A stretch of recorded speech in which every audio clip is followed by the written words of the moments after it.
Hello everyone, आज मैं आप सभी लोगों के लिए लेके आई हूँ साइंस यानी विज्ञान के most important 40 MCQ 40 MCQ cover करवाने वाली हूँ। ये एमसीक्यू होने वाले हैं परिसंचरण तंत्र यानी सर्कुलेटरी सिस्टम से। अगर आप तैयारी कर रहे हैं यूपीपीएससी, एसएससी, रेलवे, बैंकिंग, किसी भी कॉम्पिटिटिव एग्जाम की तैयारी कर रहे हैं तो आप सभी लोगों के लिए ये एमसीक्यू बहुत ही हेल्पफुल होंगे। सभी एमसीक्यू सिलेक्टेड व एग्जाम ओरिएंटेड हैं। So done. चलिए, हिंदी एंड इंग्लिश दोनों लैंग्वेज में होंगे। चलिए, फर्स्ट क्वेश्चन है, मानव शरीर में रक्त परिसंचरण तंत्र की खोज किसने की थी? यानी कि जो ब्लड सर्कुलेशन है, ठीक है, उसकी डिस्कवरी किसने की थी? तो याद रख लेना, वो की थी विलियम हार्वे ने। करेक्ट आंसर हो जाएगा ऑप्शन बी। चलिए, क्वेश्चन नंबर है 2, रक्त किस प्रकार का ऊतक है? यानी कि जो ब्लड है वो किस प्रकार का टिश्यू है?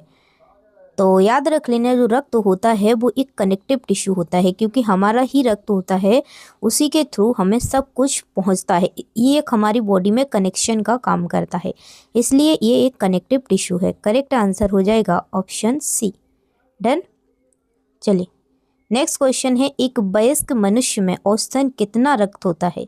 Average blood volume in an adult human age. एक वयस्क मनुष्य में औसतन कितना ब्लड होता है? तो याद रख लेना 5 से 6 लीटर। सो करेक्ट आंसर हो जाएगा ऑप्शन सी। चलिए आगे बढ़ते हैं। रक्त का लगभग 55% यानी 55% भाग क्या होता है?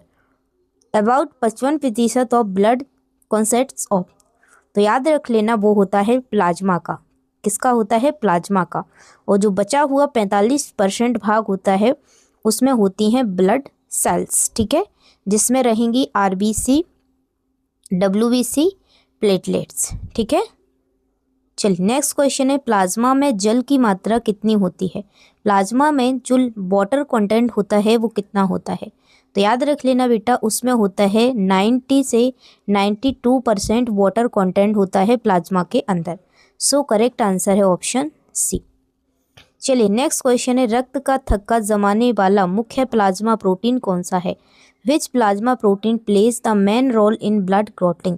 तो देखिए बेटा, ब्लड क्लॉटिंग यानी रक्त का थक्का जमाने में कौन सा प्रोटीन, ठीक है, काम करता है? तो याद रख लेना, वो है फाइब्रोनोजन, ठीक है। तो ये क्या करता है? ब्लड क्लॉट कर देता है, जिससे हमारा खून फिर बहता नहीं है, ठीक है। चलिए, नेक्स्ट क्वेश्चन है, रक्त से फाइब्रोनोजन और अन्य क्लॉटिंग फैक्टर्स हटाने के बाद बचा द्रव्य क्या कहलाता है? ठीक है, removing fibrinogen and other clotting factors from blood. देखिए जब हम ब्लड से जो भी क्लॉटिंग फैक्टर हैं उनको हटा देंगे, ठीक है, जब टेस्ट करते हैं तो एक, ठीक है, सीरम बचता है, उसे हम सीरम बोलते हैं, ठीक है। करेक्ट आंसर है बी।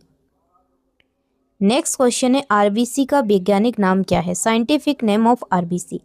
तो देखिए, आरबीसी, डब्ल्यूबीसी एंड प्लेटलेट्स का साइंटिफिक नेम होता है ल्यूकोसाइट जो होता है, ठीक है, ल्यूकोसाइट्स होता है, वो होता है डब्ल्यूबीसी का नाम, ठीक है। इरेथ्रोसाइट होता है, वो होता है आरबीसी का नाम।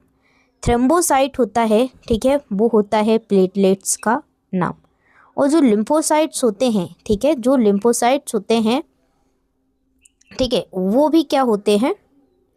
टी लिम्फोसाइट होते हैं, बी लिम्फोसाइट होते हैं, ठीक है। तो ये भी हमारे डब्ल्यूबीसी के प्रकार होते हैं, ठीक है, समझ में आया?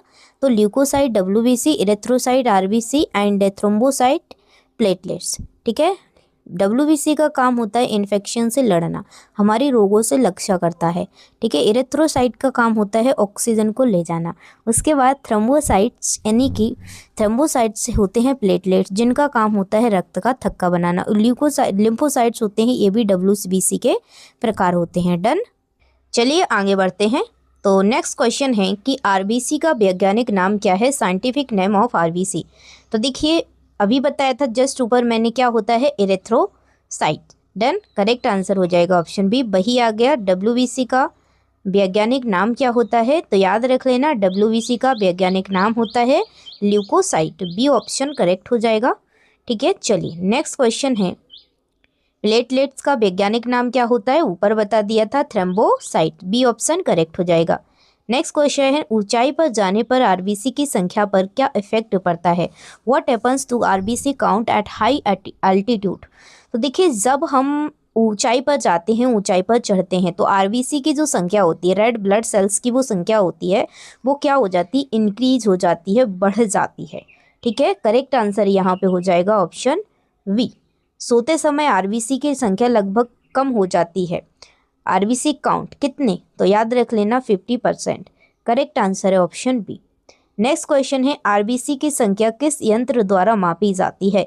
RBC count measured by which instrument? तो देखिए, आरबीसी की संख्या हम एक यंत्र होता है जिसके द्वारा मापते हैं, उसे हम लोग कहते हैं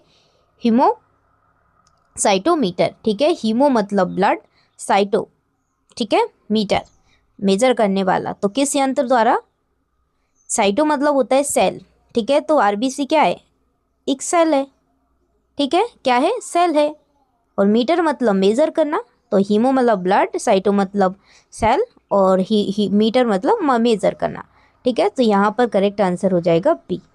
डन। चलिए, स्टेथोस्कोप से हम क्या मापते हैं? धड़कन, अंदर की चीज़ों की आवाज़ सुनना। ईसीजी क्या होती है? हृदय की, ठीक है, जांच करना कैसा काम कर रहा है। उसके बाद माइक्रोस्कोप क्या होता है? सूक्ष्मदर्शी होता है, छोटी छोटी चीज़ों को देखना, बैक्टीरिया, वायरसेस। ठीक है, चलिए, मानव शरीर में सबसे बड़ी डब्ल्यूबीसी कौन सी होती है?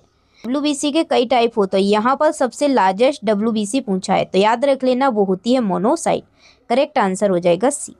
चलिए, मानव शरीर में सबसे छोटी डब्ल्यूबीसी कौन सी होती है? सबसे छोटी, स्मॉल, तो याद रख लेना लिम्फोसाइट्स होती हैं। ठीक है, जिसमें बी लिम्फोसाइट आता है, टी लिम्फोसाइट आता है। नेक्स्ट क्वेश्चन है, डब्ल्यूबीसी की अत्यधिक और अनियंत्रित वृद्धि को क्या कहते हैं?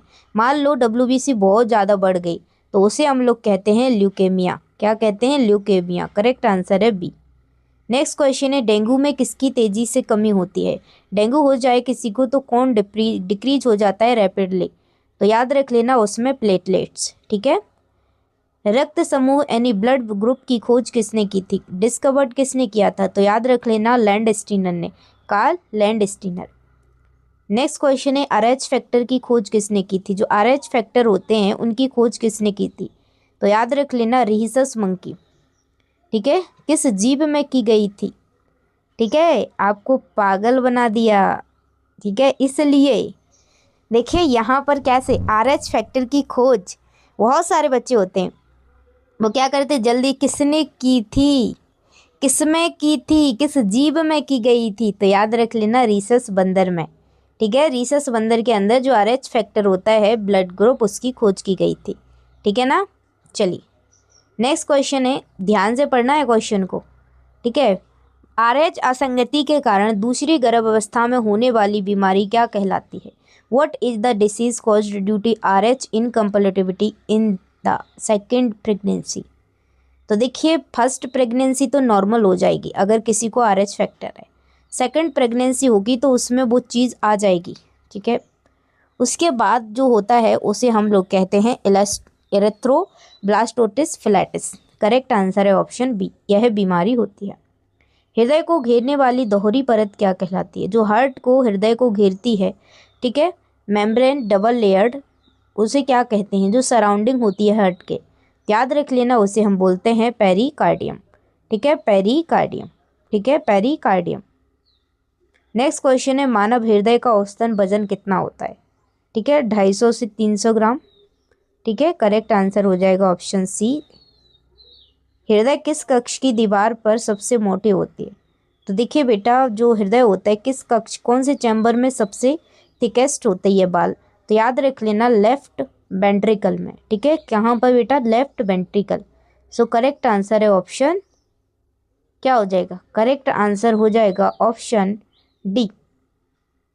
ठीक है, लेफ्ट वेंट्रिकल, डी हो जाएगा, डी राइट है ये, तो लेफ्ट बोला था ना मैंने, लेफ्ट, ये है option D, left ventricle. Done done done done.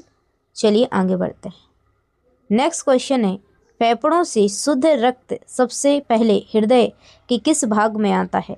Oxygenated blood from the lungs first enters which chamber of the heart? तो देखिए बेटा, फेफड़ों से शुद्ध रक्त सबसे पहले किस में आता है? लेफ्ट एट्रियम में आता है कि नहीं? आता है कि नहीं? ऊपर से। ठीक है, तो करेक्ट आंसर है बायां आलिंद। चलिए, नेक्स्ट क्वेश्चन है, मानव शरीर की सबसे बड़ी धमनी कौन सी है? सबसे लार्जेस्ट आर्टरी, तो जो ऐसे ऐसे होके जाती है ना हार्ट में, सबसे बड़ी धमनी होती है, उसे हम लोग बोलते हैं ऑर्टा, महाधमनी। करेक्ट आंसर है बी। नेक्स्ट क्वेश्चन है अशुद्ध CO2 युक्त रक्त ले जाने वाली एकमात्र धमनी कौन सी है? आर्टरी कैरीज डीऑक्सीजनेटेड ब्लड, तो उसे हम लोग बोलते हैं बेटा पल्मोनरी आर्टरी, जिससे अशुद्ध रक्त जाता है। ठीक है। नेक्स्ट क्वेश्चन है शुद्ध O2 युक्त रक्त ले जाने वाली एकमात्र सिरा है कैरीज ऑक्सीजनेटेड ब्लड, याद रख लेना वो है पल्मोनरी वेन। नेक्स्ट क्वेश्चन है हृदय की धड़कन सुनने के लिए डॉक्टर किस यंत्र का यूज करते हैं जो हार्ट की साउंड, तो याद रख लेना स्टेथोस्कोप। स्फेग्नोमेनोमीटर से BP ब्लड प्रेशर मापते हैं, थर्मामीटर से टेम्परेचर मापते हैं, ECG क्या होती है हृदय की, ठीक है, उसको एक्टिविटी को चेक करती है। डन। चलिए, रक्तचाप मापने वाले यंत्र को क्या कहते हैं? तो देखिए बेटा वही आ गया स्फेग्नोमेनोमीटर, BP।